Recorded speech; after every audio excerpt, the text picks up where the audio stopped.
तो last lecture में हम लोगों ने 3 तक के क्वेश्चन सॉल्व किए थे। मैंने आपको बताया था क्वाड्रेटिक है, स्क्वायर रूट है, वो सारे प्रॉब्लम्स आपको सॉल्व करने थे। मैंने तीनों टाइप के प्रॉब्लम ले चुका हूं, फर्स्ट सेकंड और थर्ड, वो तीनों टाइप के प्रॉब्लम्स थे। अब बात करते हैं क्वेश्चन नंबर 9 से। ठीक है, बोला express the area of a square as a function of it side and parameter. Area को एक्सप्रेस करना इन टर्म्स ऑफ साइड और इन टर्म्स ऑफ पैरामीटर। तो हम लोग को पता है एरिया ऑफ स्क्वायर तो बड़ा आसान है। देखो यहां पर एरिया ऑफ स्क्वायर क्या होता है? Side square. ये हो गया फंक्शन। उसने बोला ना एरिया को किसके टर्म्स में लिखो? साइड के टर्म में। एस मतलब साइड। ये हो गया। सेकंड बोला है कि एरिया को किस में एक्सप्रेस करो? पेरीमीटर के टर्म्स में। ये अलग केस है। एरिया को पेरीमीटर के टर्म्स में कैसे लिखेंगे? पेरीमीटर स्क्वायर है ना, स्क्वायर का पेरीमीटर क्या होता है?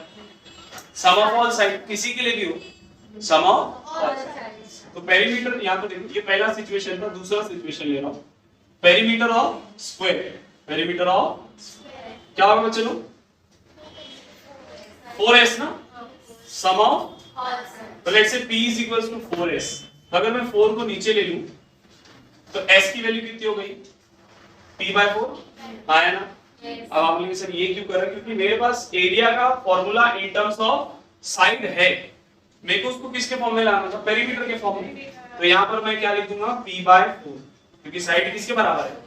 तो स्क्वायर है तो स्क्वायर, तो p² अपॉन आ गया area in terms of perimeter. हाँ है ना। उसने बोला था area in terms of side लिखो, area in terms of perimeter. तो लिख दिए area in terms of side, area in terms of perimeter.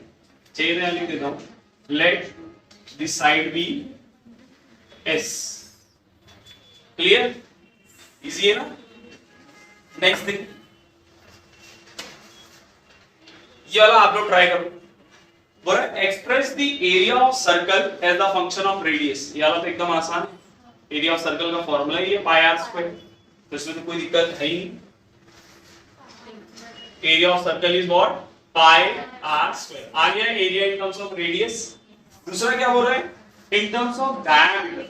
मतलब रेडियस नहीं चाहिए, क्या चाहिए? तो सर रेडियस और डायमीटर में अपने पास रिलेशन है। क्या है सर? रेडियस जो होता है वो d/2 होता है ना। तो मैं यहाँ पर रेडियस की जगह क्या लिख देता हूँ? d/2। सही है। स्क्वायर है तो स्क्वायर, तो πd² अपॉन मिल गया area in terms of diameter. तीसरा बोल रहा है area in terms of circumference c। Circumference को किससे लिख रहा है? c। तो भैया सर्कमफरेंस ऑफ सर्कल होता क्या है? 2πr। मेरे को r की वैल्यू चाहिए c के टर्म में, ताकि मैं यहाँ पर सब्स्टिट्यूट कर सकूं। तो मैं 2π को कहां फेंक देता हूँ? नीचे। तो r किसके बराबर हो गया? c upon 2π। Now what is area of circle? πr²। And what is r? c/2π। Square है तो क्या हो जाएगा? पाई c², 2 का स्क्वायर 4, पाई का स्क्वायर 5²। एक पाई से एक पाई, तो क्या हो गया? एरिया किसके बराबर हो गया? 4π। चिंदी कितना आसान। नेक्स्ट सम देखो क्या बोल रहा है। ये बड़ा इंटरेस्टिंग सम है, सभी लोग ध्यान से देखो। बोल रहा है an open box is made from a square of cardboard of 30 centimetre. एक कार्डबोर्ड है आपके पास स्क्वायर शेप का, 30 सेंटीमीटर। कितना? लेंथ भी 30 सेंटीमीटर है, ब्रेथ भी 30 सेंटीमीटर है। इससे हम लोग क्या बनाने वाले? एक कार्डबोर्ड, सॉरी एक बॉक्स बनाना है। ओपन बॉक्स मतलब उसका ऊपर वाला हिस्सा क्या रहेगा? खाली रहेगा, ओपन रहेगा। ठीक है, आसान की बात कर दीजिए, तब तक ये लिख लो। देखो बच्चों नेक्स्ट प्रॉब्लम देखो। तो क्या बोला था?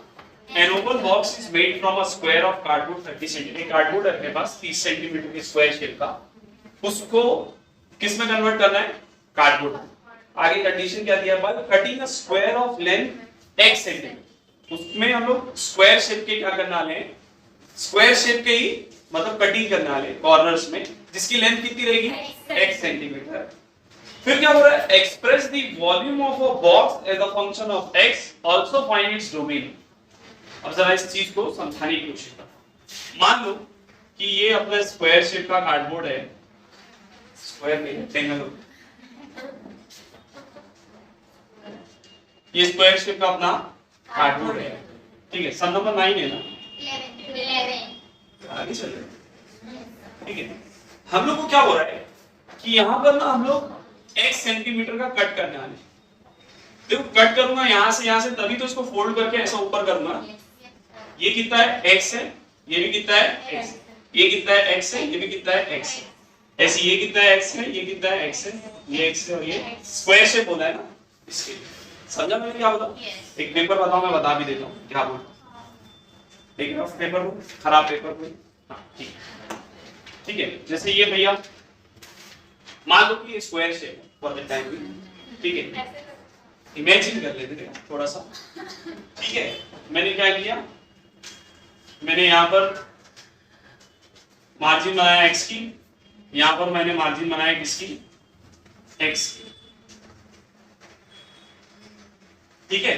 ऐसी मैंने यहाँ पर मार्जिन बनाया x की और यहाँ पर मार्जिन बनाया x, ठीक है। समझा? ये सब कितना है मेरे लिए, x है। ये सब की वैल्यू मेरे लिए क्या है, चलो अब मैं इसको कट कर दूं। अब मेरे पास कैंची तो है नहीं, तो मैं कट हाथ से करते हैं। गरीब लोग हैं हम लोग, बहुत गरीब है ना, ठीक है। ये कट कर दिया, ऐसी सब कॉर्नर से कट करना पड़ेगा। जो कट किया वो कितना था, x था, याद रखना। जो कट किया वो कितना था, चलो x था, ठीक है। खाला सुबह बोलेंगे कैसे बच्चे हैं,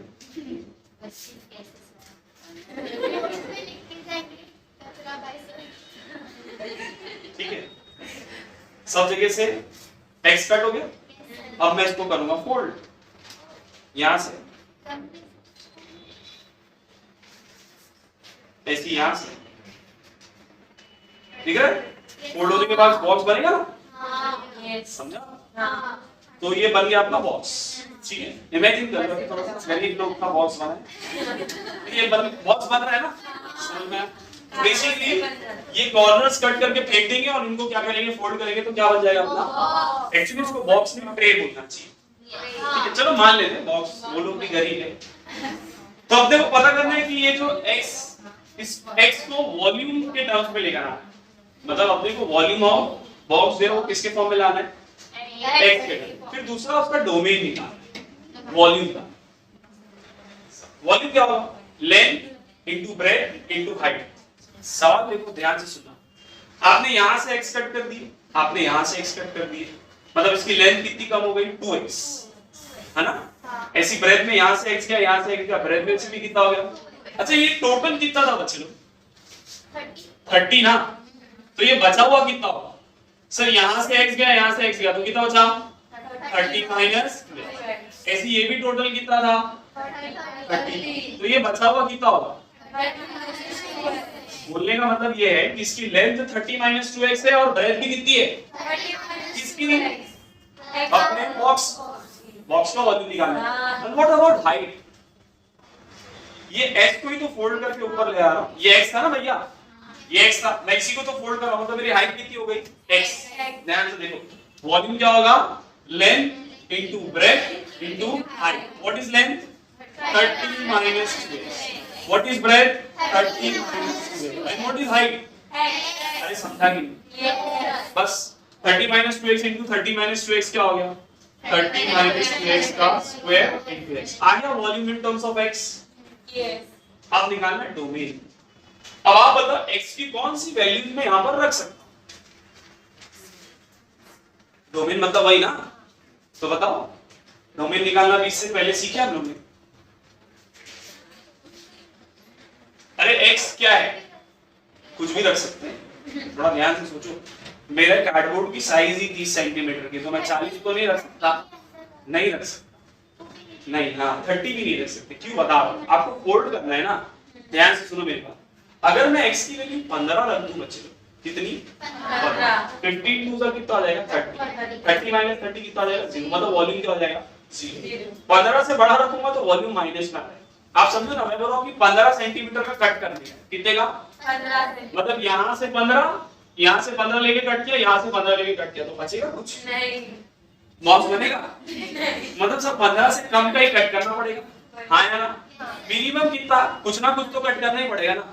मतलब 0 से बड़ा होना चाहिए, 15 से, अरे समझा कि नहीं, तो मेरे डोमेन कितना है बोलो, 0 से लेके 15 के बीच में। अरे समझा? हाँ है ना, ये हो गया इसकी वैल्यू। उसने ये नहीं बोला ना इतना चाहिए उतना चाहिए, उसने खाली बोला बॉक्स बनाना है।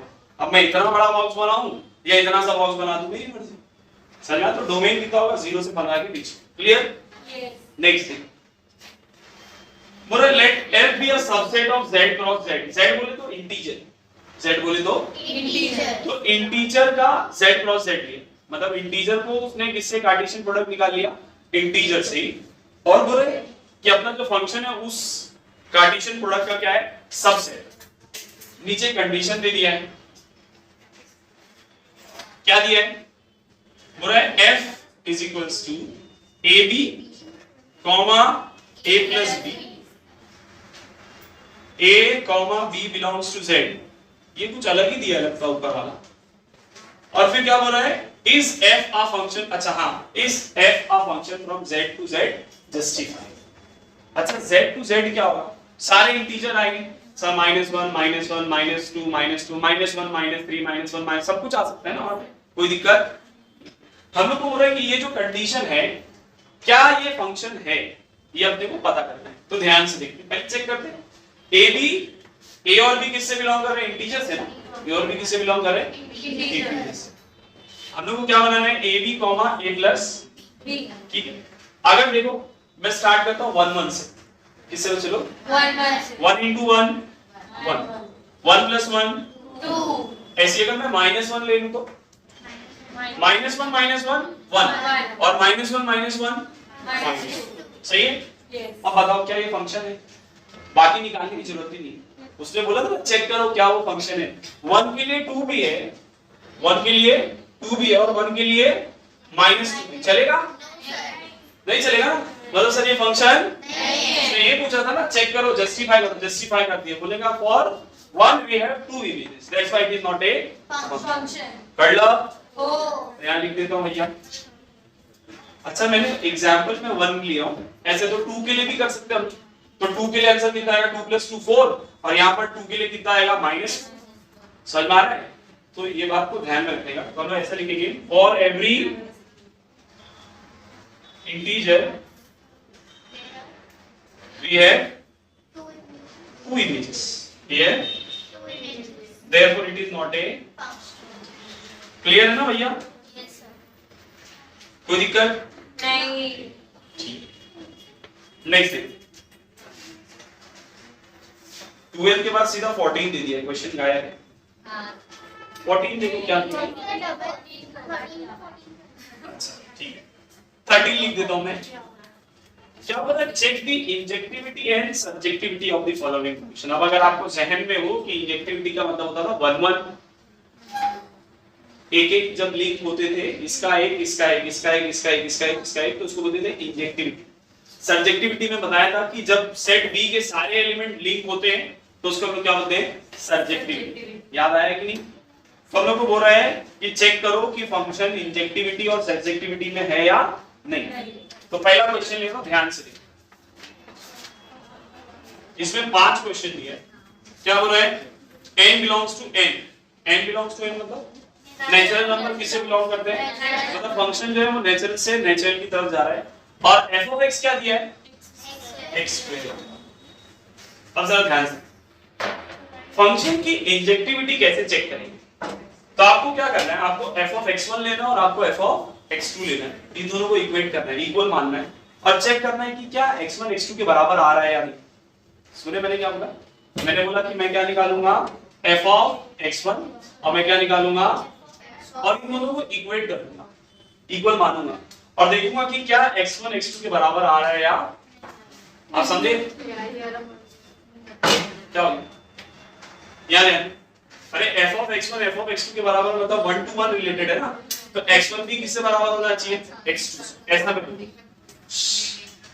चेक कर, f of x1 निकालो, f of x की जगह x2 है, तो अगर मुझे x1 निकालना है तो यहाँ पर क्या रखूंगा, x1, तो यहाँ पर भी क्या आएगा, x1।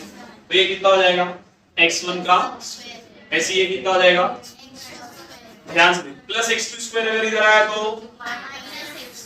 Equal to a² minus सही है।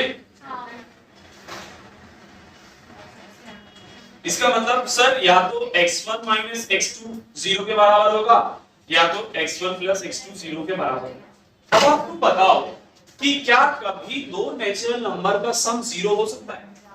नेचुरल नंबर है ना, दो नेचुरल नंबर का एडिशन कभी जिंदगी में 0 ऐसा तो स्टार्टिंग 1 से होता है। तो अगर आप दोनों को 1 1 मिलोगे तो आंसर 0 से बड़ा ही आएगा। मतलब सर ये वाली कंडीशन पॉसिबल नहीं है, ये वाली पॉसिबल है। दो नेचुरल नंबर को माइनस करने पर आंसर 0 आ सकता है। मतलब x1 minus x2 is equals to 0। तो x1 किसके बराबर है? आ रहा है, मतलब इट इज इंजेक्टिव। या लिख देता हूं फंक्शन इज सही है। अब बात किसकी करते हैं? सर्जेक्टिव। सर्जेक्टिव का मतलब सेट बी के जितने भी एलिमेंट है वो लिंक होने चाहिए। चेक करते हैं। आओ भैया देखो एक बात बताओ, f ऑफ x क्या है? x square. ये अपने को पता है कि ये x है और ये क्या अपना, ध्यान से अगर मैं 1 लेता हूं, अगर मैं x की वैल्यू कितनी रखता हूं तो 1 का स्क्वायर कितना होगा? अगर मैं 2 लेता हूं 2 का स्क्वायर कितना होगा? 3 लेता हूं 4 लेता हूं, सही है। अच्छा अगर ये दोनों तो किससे बिलोंग करते हैं? नेचुरल नंबर से। मतलब सर यहाँ पर 1 2 3 5 6 7 8 सब आएंगे ना। 1 के लिए 1 था, 2 के लिए 4 था, 3 के लिए 9 था, 4 के लिए 16 था, इसीलिए 1 1 तो था, इसीलिए 1 1 तो था। बट क्या 2 के लिए कोई प्री इमेज है क्या? 3 के लिए कोई प्री इमेज है क्या? अरे हाँ है ना। तो मैं क्या बोलूंगा, for every f of x we don't have pre-image, we don't have सही बात है ना, we don't have pre-image, therefore it is not a surjective, it is not a अरे समझा? yes पक्का yes चुप तो नहीं बोल रहे? नहीं हाँ मां कसम।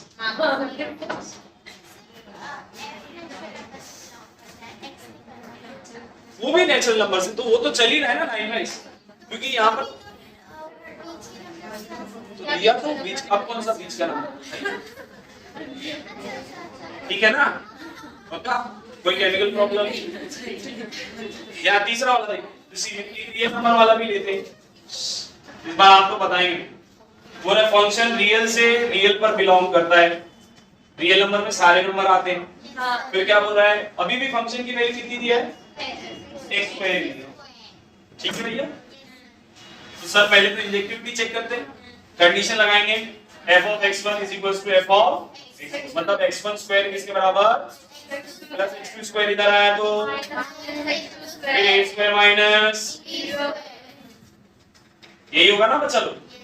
मतलब सर x1 माइनस x2 0 होगा या फिर x1 प्लस x2 0।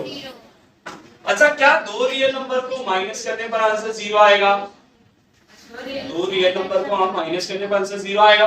हाँ सर आ सकता है, कोई दिक्कत नहीं। मतलब यहाँ से x1 की वैल्यू कितनी हो गई? x, सही है।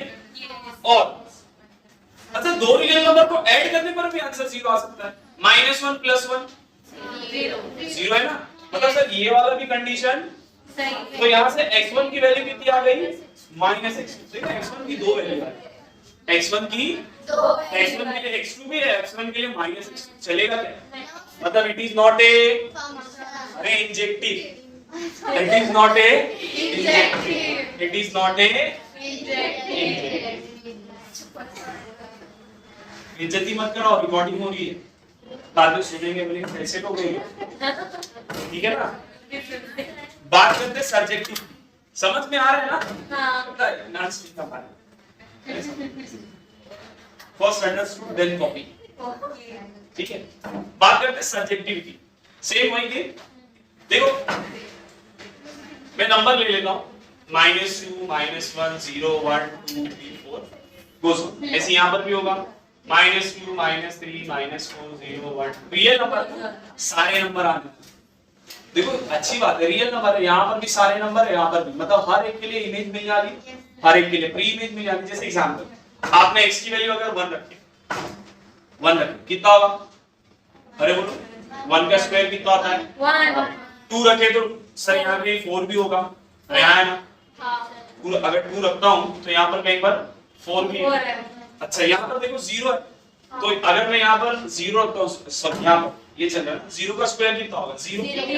अगर मैं -4 रखता हूँ, किधर रखता हूँ तो -4 के लिए भी आंसर कितना आएगा 16। मतलब यहाँ के जितने एलिमेंट है सब लिंक होंगे। अरे रियल से रियल है ना, आप इमेजिन कर रहे हैं मैं क्या कर रहा हूँ। आप यहाँ पर कोई भी वैल्यू देख लो, वो सब किसी ना किसी से क्या होने वाले लिंक हो नहीं सकता। अरे भैया x की वैल्यू रखने पर f of x मिल रहा है ना, x की वैल्यू रखने पर। तो यहाँ पर देखो -1 मैं उल्टा रख रहा हूँ, क्या कर रहा हूँ मैं बोलता हूँ मान लो मेरे लिए f of x की वैल्यू -1 है, कितनी है तो -1 is equals to x square taking square root 4 this side। नहीं ये इमेजिनरी में चलेगा, ये किस में चलेगा बच्चे लोग, स्क्वायर रूट ऑफ -1 क्या होता है i होता है ना, और इमेजिनरी नंबर तो रियल नंबर से बड़ा होता है बराबर। तो -1 के लिए कोई इमेज नहीं है। अरे भैया यहाँ पर ये जो -1 है इसके लिए कोई प्री इमेज है क्या, स्क्वायर रूट लेना पड़ेगा ना, और square root of minus number exist नहीं है। सही बात है कि एग्जिस्ट करता है, बट फिलहाल अभी इस केस में एग्जिस्ट नहीं करता। मतलब यहाँ पर ये subjective, it is not A subjective, समझा आया ना। क्यों बोला ऐसा, क्योंकि नेगेटिव नंबर का रूट पॉसिबल पॉजिटिव का है कोई दिक्कत, बट नेगेटिव का पॉसिबल नहीं है। अब आप बोलेंगे सर ऐसा यहाँ पर क्यों, यहाँ तो स्क्वायर करना है ना, तो नेगेटिव का स्क्वायर क्या आ जाएगा पॉजिटिव, बट उल्टा देखो तो रूट लेना पड़ेगा, और रूट नेगेटिव नंबर का एग्जिस्ट नहीं करता। मतलब 3 ये 3 के लिए 9।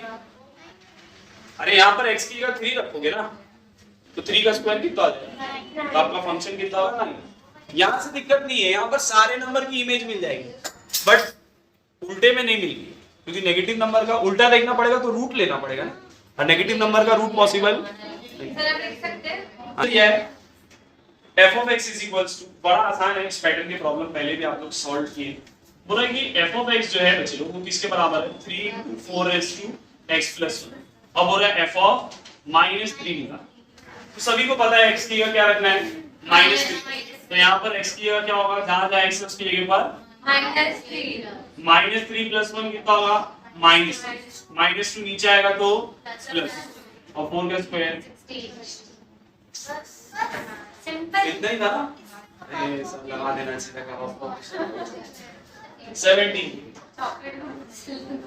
अब अगर आपको याद हो मैंने लॉग का जब इंट्रोडक्शन दिया था आप लोगों को, तो मैंने आपको बताया था कि लॉग को आप एक्सपोनेंशियल फॉर्म में और एक्सपोनेंशियल फॉर्म को आप लोगरिथमिक फॉर्म में क्या कर सकते हो, एक तरह कन्वर्ट कर सकते हो, याद है। तो यहाँ पर क्वेश्चन वही दिया है, बोला express the following exponential form into logarithm. तो ध्यान से देखो सर, पहला क्वेश्चन ले लो, अपने को एक्सपोनेंशियल फॉर्म दिया है, कौन से फॉर्म में लाना है, लॉग के फॉर्म। तो हम लोग को पता है यहाँ पर मैं लिखूंगा लॉग 32, और ये बेस इसके बेस पे आएगा और यहाँ पर 5 है। अरे याद है कि याद आया सबको, इसी का उल्टा हम लोग को एक्सपोनेंशियल फॉर्म लोगरिथमिक फॉर्म से कौन से फॉर्म में जाने बोलेगा। अच्छा कुछ प्रॉब्लम और ले लेते हैं पहले, जैसे यहाँ पर e वाला देखो 3 - 4 = 1/81, तो मैं क्या लिखूंगा log of 1/81, बेस में क्या आएगा, इसका आंसर कितना आ जाएगा। ऐसी ये जी आई वाला देखो h करा क्या दिया है e⁻² 1.648, तो हम लोग को पता है e इधर आएगा, तो आप ln भी लिख सकते हो ना उसको। अच्छा ऐसा लिख देते log, ठीक है 16487, बेस में क्या है e, और यहाँ कितना आ जाएगा, सही है सिंधी है ना। हाँ अब उल्टा क्या दिया है, log 64 के बेस में 2 = 6, तो अब इसको एक्सपोनेंशियल फॉर्म में लिखना है, 2 इधर आएगा 6 उसके पावर में, उल्टा कर दिए। अरे है ना, उल्टा करना है, पेपर में उल्टी नहीं करना। डी वाला देखो क्या दिया, log -8, बेस में कितना है 1/2, ये 3 1/2 इधर आएगा, अरे हाँ है ना भाई, और 3 उसके पावर में। ऐसी जी वाला देख लो भैया, ln 1/2 -0.693, ln का मतलब क्या होता है log to the base e ना, यहाँ बेस नहीं था तो बना दिए, अब ये ऊपर आएगा तो यहाँ पर क्या बचेगा 1/2 is equal to e raise to minus 0.69। समझा? इजी है ना? ठीक है भैया। फिर बोला find the domain, question number 19। कितना आसान है, हमने पढ़े थे लॉग नेगेटिव नंबर का एग्जिस्ट नहीं करता। तो भैया यहाँ पर सर x की वैल्यू 5 या 5 से बड़ी होनी चाहिए, छोटी नहीं। ये 5 से छोटी जाएगी तो नेगेटिव हो जाएगा, नेगेटिव नंबर का लॉग एग्जिस्ट नहीं करता। डोमेन क्या है बोलो सर? 5 से लेके पॉजिटिव, हाँ नेगेटिव में चलेगा तो ठीक है। ऐसे नीचे देखो क्वाड्रेटिक इक्वेशन दिया है, आपको बताया था ना क्वाड्रेटिक इक्वेशन, फिर हम लोग बनाते थे वो अपनी line, number line minus infinity plus infinity और दो वैल्यू लेते थे, चेक करते थे कहां से कहां नेगेटिव है कहां से कहां, याद आ रहा है?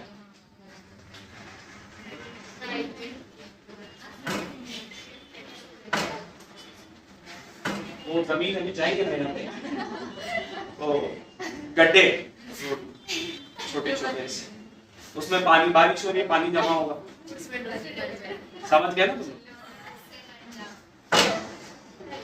डर लगने लगा। f of x दिया है log of x square minus 5x plus 6 to the base। Quadratic factor क्या होगा चलो? -2 और -3 ना, तो डायरेक्टली लिख दूं x minus 2 x minus 3। Base में क्या है? अब हम लोग को पता है कि ये आंसर 0 से छोटा नहीं हो सकता। अरे हाँ है ना भाई? मतलब पॉजिटिव होना चाहिए। क्या होना चाहिए? पॉजिटिव। तो चेक करता, अभी देखो याद आएगा माइनस इंफिनिटी प्लस इंफिनिटी, ये 2 और ये 3। चेक करते थे ना कहां से कहां प्लस है, कहां से कहां माइनस है। याद आया? नहीं याद आया? देखो अभी तो भी आमीना तुम बड़ा गड्ढा देखना। 2 से छोटा 1 लेके देखते, अगर मैं यहाँ 1 रखता हूँ, 1 minus 2 minus 1 minus 3 minus 2 minus minus आ रहा है पॉजिटिव, मतलब 0 से बड़ा।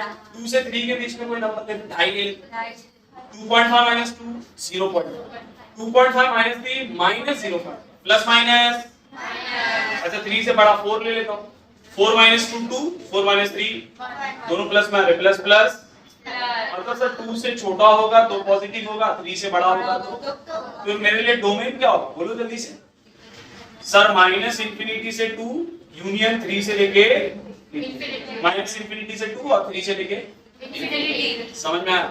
या आप चाहो तो ऐसा भी लिख सकते सर, x की वैल्यू 2 से छोटी होगी या फिर x की वैल्यू 3 से बड़ी होगी, ऐसा लिख सकते। समझ में आया? ये अच्छा, ये छोटा लग रहा है, ये ही लिखे गरीब लोग। बात वही हुई ना, ऐसे पकड़ो या ऐसे पकड़ो, ठीक है?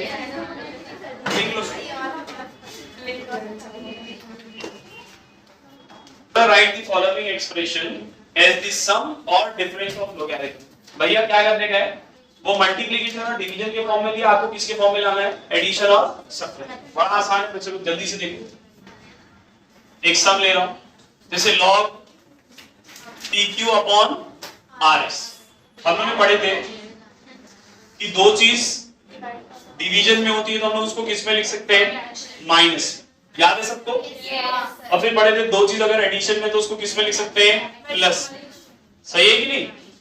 अच्छा यहाँ अभी माइनस है तो ब्रैकेट लेने का, मैंने हमेशा बताया हूं जब भी दो चीज आती है और पीछे क्या है माइनस है, ऑलवेज यूज ब्रैकेट। तो इसको क्या लिखेंगे? log r plus log x। But जब बाहर निकालेंगे log p plus log s minus log r minus log। Easy? क्या कैंसिल हो रहा क्या? यस। सॉरी ये क्यू है ना, मैं ऐसे लिख रहा हूं, ये क्यू है। बच्चे कट क्यों करवा दी? कोई कटेगा नहीं। इसी में देखो मैं डी वाला ले रहा हूं बच्चे लोग। क्या लिया है? ln of cube root of x minus 2 फिर 2x प्लस 1 का power 4 divided by x plus 2 into square root of 2x plus 4 the whole raise to 2। Log की प्रॉपर्टी पढ़े थे, कोई चीज पावर में होती तो कहां लिख सकते हैं? तो ये 2 को पावर से कहां लेकर आता हूं? मल्टीप्लिकेशन। सही है बच्चा लोग?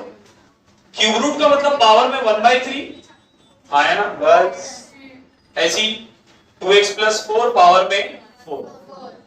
यहां पर क्या होगा, x plus 2 2x plus 4 power में 1/2। अभी लॉग की प्रॉपर्टी पढ़े, डिवीजन में तो किस में लिख सकते हैं, माइनस में। ये 2 सबके साथ है तो ब्रैकेट यूज करना।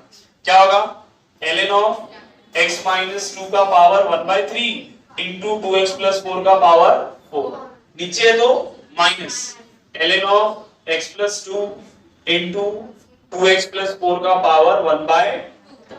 अरे हाँ है ना। अब अगर मल्टीप्लीकेशन में तो आप उसको किस में लिख सकते हैं, प्लस में। तो क्या होगा, ln ऑफ x माइनस 2 का power 1/3 plus ln of 2x plus 4 का पावर 4।